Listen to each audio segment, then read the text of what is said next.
Good morning from Fincastle Farm. Today I thought we would talk about water.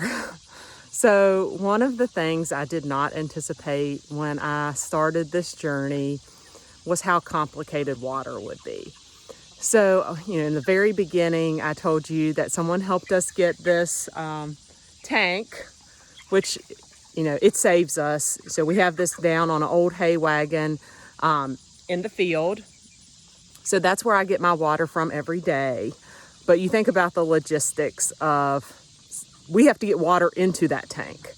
So thankfully, my wonderful dad helps me with water. So he uses water out of the creek that he pumps into another one of those tanks. Then he brings that tank down into the field and pumps the water out of that one tank into this tank that always sits in the field.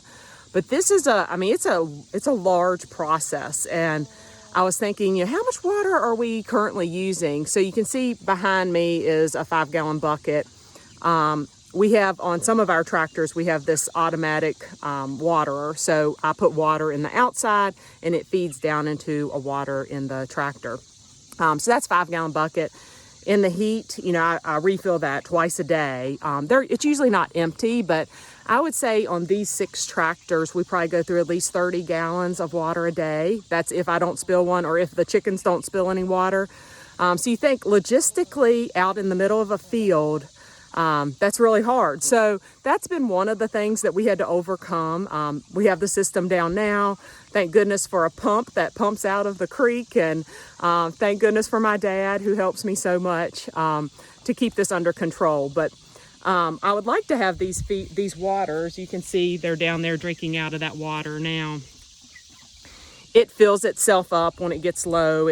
But because of supply issues, of course, I don't have them on all the tractors. So a couple of the tractors I have waters that I have to go inside, fill it up. And yesterday, the chickens knocked one of them over in the afternoon. So when I came down to water them, they were very thirsty.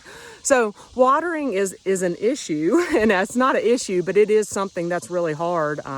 You could not pull this amount of water off of a well each day. So it's just part of chicken farming, right? So, but they always get nice spring water. I keep them filled. I check on them in the afternoon, especially in the heat right now. They drink a lot of water. So that's watering for these little guys.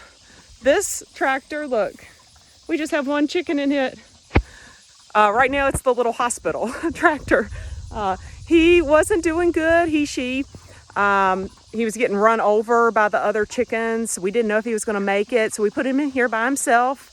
And he has done so good. So he's almost graduated from the hospital, and he can probably go back in with the others soon. But he was barely able to walk.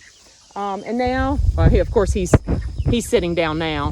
But he's doing very good. He can walk and everything. It took about 3 days he's been in there. So we have a little hospital tractor here. That's just one empty tractor. Normally we have a separate little hospital. We put them in and kind of treat them really good, make sure they get food and water. Normally they'll come back to life and be fine, and we can introduce them back with our friends. So that's it from Fincastle Farm today. Thank you.